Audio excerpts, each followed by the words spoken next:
Une question sur la CENI, l'abbé Malou Malou, qui serait désapprouvé par la CENCO et par la société civile. Je n'ai pas l'intention de me mêler de la cuisine interne de la conférence épiscopale, mais je voudrais dire que selon les termes de la loi qu'on est en train de mettre en œuvre, la CENCO n'est pas une composante à laquelle on a demandé de désigner un représentant à la CENI. Lisez bien la loi. Nulle part il n'est mentionné CENCO ou Église protestante ou Église kimbanguiste ou confession musulmane. Non, non, non. La composante, c'est les confessions religieuses. Donc il faut être très précis lorsqu'on parle de droit. Ce sont les confessions religieuses.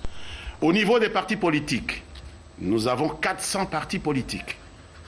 Mais lorsque le Parlement a décidé de nous consulter, il n'a pas demandé à un parti politique, aussi grand fut-il, de présenter des candidats.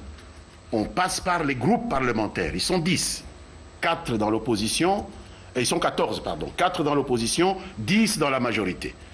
Et vous avez, dans un même groupe parlementaire, 10, 20, 30 partis, ils discutent entre eux et ils présentent leurs candidats au niveau du secrétariat général de la majorité présidentielle ou au niveau de la coordination en gestation opposition.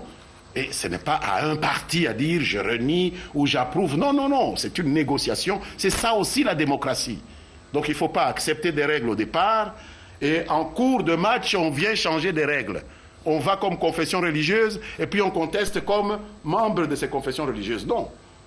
On ne peut pas passer son temps à donner des leçons de démocratie aux gens, des leçons de vérité des urnes, etc. Et arriver quelque part, vous avez 8 contre 1 voix, et celui qui a une voix commence à contester, et il donne des leçons de vérité des urnes aux gens. Non, je ne pense pas que ce soit à la CENCO ou à n'importe quelle autre confession religieuse à dire qui doit représenter les confessions religieuses. C'est toutes les confessions religieuses par application du principe démocratique. Une confession, une voix. C'est ça la vérité des urnes là-bas. Et si au niveau de la CENI, nous ne parvenons pas à respecter les principes qui fondent la démocratie, alors que c'est la CENI qui est chargée de porter justement ce scrutin, ces scrutins que nous allons avoir dans notre pays, alors nous sommes partis pour la gloire. Il faut qu'à tout le moins, tous ceux qui sont impliqués dans le choix des membres de la CENI se conforment aux prescrits légaux qui veulent qu'une composante choisie, désignée pour choisir fonctionne conformément aux règles démocratiques élémentaires. Il n'y a pas quelqu'un qui a une voix plus importante que d'autres parce qu'il est plus riche, parce qu'il a plus d'adhérents ou quoi. C'est la même chose. Une décision a été prise. J'invite tout le monde à la respecter parce que c'est comme ça qu'on crée des cultures de contestation permanente de quelque décision qui soit prise dans un pays.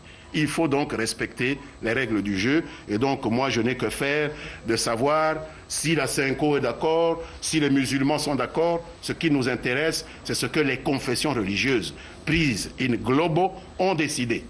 Et donc, je n'ai pas à commenter cela. Ils ont déposé leurs procès-verbaux. Les choses se feront conformément à leur volonté comme confession religieuse. Et lorsque vous dites que la société civile rejette l'abbé Malou Malou, mais ces confessions religieuses qui l'ont choisi, elles font partie de quoi? Elles ne seraient plus société civile? Puisque la société civile, elle a été divisée en 3 par la loi.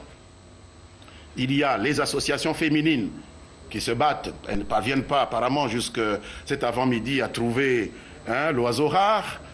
Il y a la société civile électorale qui apparemment a donné une belle leçon parce qu'ils ont trouvé leur candidat. Et puis, il y a les confessions religieuses. Mais tous ces 3 constituent ce que nous appelons la société civile. Alors, si l'abbé Malou Malou a été le produit d'une des composantes, des sous-composantes de cette société civile, qu'est-ce qui vous permet de dire qu'il est rejeté par la société civile?